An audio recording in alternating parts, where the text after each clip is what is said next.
بسم اللہ الرحمن الرحیم۔ السلام علیکم، welcome back to my channel Discover Education. میں اس سے پہلے والی ویڈیو میں بھی آپ کو بتا چکی ہوں کہ آپ کو جماعت دہم کے جو ابتدائی 5 سبق ہیں ان میں سے آپ کو کوئی چیز کسی بھی تشریح میں آپ نے رہنمائی لینی ہو، آپ نے گرامر سمجھنی ہو، آپ سیاق و سباق سمجھنا چاہتے ہوں، کوئی بھی ٹاپک جس پہ آپ کو رہنمائی چاہیے، تو آپ برائے مہربانی یوٹیوب پر ڈسکور ایجوکیشن کے ساتھ اردو لگا کے آپ جب سرچ کریں گے تو میری تمام ویڈیوز جو ہیں وہ آپ کے سامنے اوپن ہو جائیں گی اور آپ ان سے رہنمائی لے سکتے ہیں۔ تو آئیے چلتے ہیں آج کے لیسن کی طرف۔ اردو ادب میں عید الفطر۔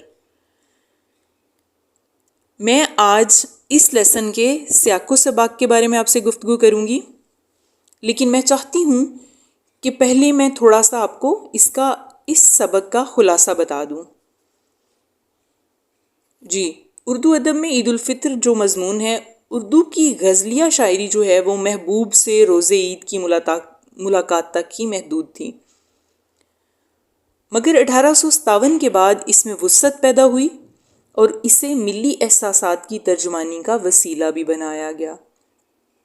یعنی 1857 سے پہلے جو شاعری تھی، غزل یا شعر، وہ سب جو محبوب کے گرد گھومتے تھے، لیکن 1857 کے بعد اس میں اس طرح کی وسعت پیدا ہوئی کہ قوم کے جو احساسات ہیں، ان کے فیلنگز جو ہیں، ان کو ظاہر کرنے کا یہ وسیلہ بنا۔ تو شعراء اور ادباء نے جب تخلیقی جوہر کے حوالے سے ان افکار کو پیش کیا تو یہ موضوع کئی جہتوں میں پھیل گیا۔ اسے مسلمانوں کی تہذیبی اور فکری زندگی کے وسیع تر جغرافیے سے ملا دیا گیا۔ عید کے موضوع پر مختلف نظمیں لکھی گئیں، ایسی نظمیں جن میں عید الفطر ہمیں متوسط اور غریب طبقے کے مسائل و حالات سے منسلک نظر آتی ہے۔ خواجہ حسن نظامی نے دلی کی بربادی کے بعد شہزادوں اور شہزادیوں کی قسم پرسی میں عید بسر کرنے کا جو ذکر کیا ہے وہ بڑی اہمیت کا حامل ہے۔ اس روایت کا آغاز سر سید احمد خان سے ہوتا ہے۔ حسن نظامی کے موضوعات میں عزم رفتہ کی یاد عید کو علامتی حوالہ عطا کرتی ہے۔ حال ہی کی نظم تہنیت عید الفطر خوشی کے جذبے کے ساتھ ساتھ مذہبی اقدار سے بھی ہم آہنگ ہے۔ اقبال کے ہاں عید کا چاند صرف خوشی ہی نہیں کرتا بلکہ ہماری ہنسی بھی اڑاتا ہے۔ مجموعی طور پر عید الفطر سے متعلق جو موضوعات ہماری شاعری کے بنیادی رخ کو ظاہر کرتے ہیں وہ درج ذیل ہیں۔ عید کے چاند کے مناظر، داخلی مسرت اور خارجی حالات اور حلال عید کو ملت کے عروج و زوال کی علامت کے طور پر قبول کرنا۔ اس رجحان نے تخلیقی سطح پر ایک نئی سمت کی طرف اشارہ کیا۔ مسلمانوں کے نزدیک تہوار منانے کا مقصد محض اچھل کود نہیں بلکہ اس خوشی کا رشتہ ہماری اقدار میں بہت دور تک جاتا ہے۔ اردو شعراء کی تخلیقات کا تعلق ہمارے داخلی رویوں کے ساتھ بہت گہرا ہے۔ عید کی شاعری ہماری شعری روایات کا ایک اہم اور ناقابل فراموش حصہ ہے۔ تو یہ میں نے اس لیسن کا خلاصہ، یعنی اس سبق میں کیا بیان کیا گیا ہے، اس کو آسان لفظوں میں آپ کو بتایا۔ تو آئیے چلتے ہیں اس کے آخری پیراگراف کے حوالہ متن کی طرف۔ یعنی یہ جو آخری پیراگراف میں سے یہ آپ کے سامنے عبارت ہے، اس عبارت کا ہم نے حوالہ متن کے ساتھ سیاق و سباق اور تشریح بیان کرنی ہے۔ تو پہلے میں عبارت کو پڑھ دوں۔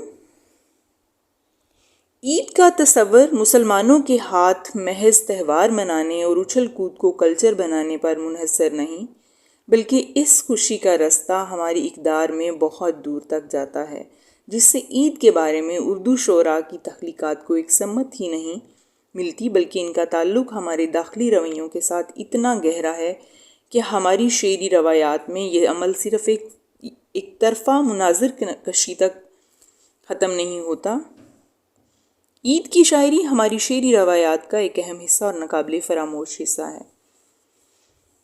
تو اس کا میں آپ کو بتا دوں کہ اپنے سیاق و سباق کس طرح سے لکھنا ہے۔ جی، اس طرح سے جب عبارت آپ کو دی جائے گی، سیاق و سباق کے حوالے سے اپنے حوالہ متن کے حوالے کے ساتھ ساتھ سیاق و سباق اور تشریح بھی کرنی ہے۔ تو آپ حوالہ متن، سبق کا نام اردو ادب میں عید الفطر، مصنف کا نام ڈاکٹر وحید قریشی۔ سیاق و سباق میں آپ بتائیں گے کہ اس لیسن میں اس پیراگراف سے پہلے کیا بتایا گیا ہے، کیونکہ یہ آخری پیراگراف ہے تو اس سے پہلے کا آپ نے بتانا ہے کہ اس میں کیا ہے۔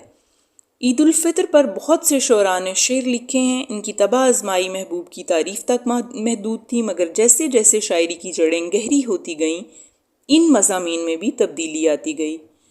اب عید کے حوالے سے مختلف مواقع ان مضامین میں شامل کیے گئے ہیں۔ عید کے چاند کے حوالے سے مختلف مناظر کو شاعر اپنی نظموں میں سموتے ہیں۔ تشریح اس طرح سے ہوگی۔ یہ سبق اردو ادب میں عید الفطر کا آخری پیراگراف ہے۔ اس میں مصنف اپنے مضامین کو سمیٹتا ہے۔ وہ کہتا ہے کہ عید کا خیال مسلمانوں کے ہاں صرف تقریب منانے اور ناچنے کودنے کا نام نہیں ہے۔ ہماری تہذیب کا انحصار ایسی غیر ضروری اور بیہودہ چیزوں پر نہیں ہے، بلکہ اس خوشی کا تعلق ہماری قدروں میں بہت پیچھے تک چلا جاتا ہے، جس سے عید کے بارے میں اردو شاعری کی نظموں اور شاعری کی دیگر اصناف کو ایک جوہر یعنی موضوع ہی نہیں ملتا، بلکہ ان کا تعلق ہماری داخلی کیفیات کے ساتھ بہت زیادہ ہے۔ ہماری شعری تاریخ میں یہ عمل صرف عید سے متعلق مناظر بیان کرنے پر ہی اکتفا نہیں، بلکہ عید کی شاعری ہماری تاریخ و روایات کا اہم حصہ ہے، جو کہ فراموش نہیں کیا جا سکتا۔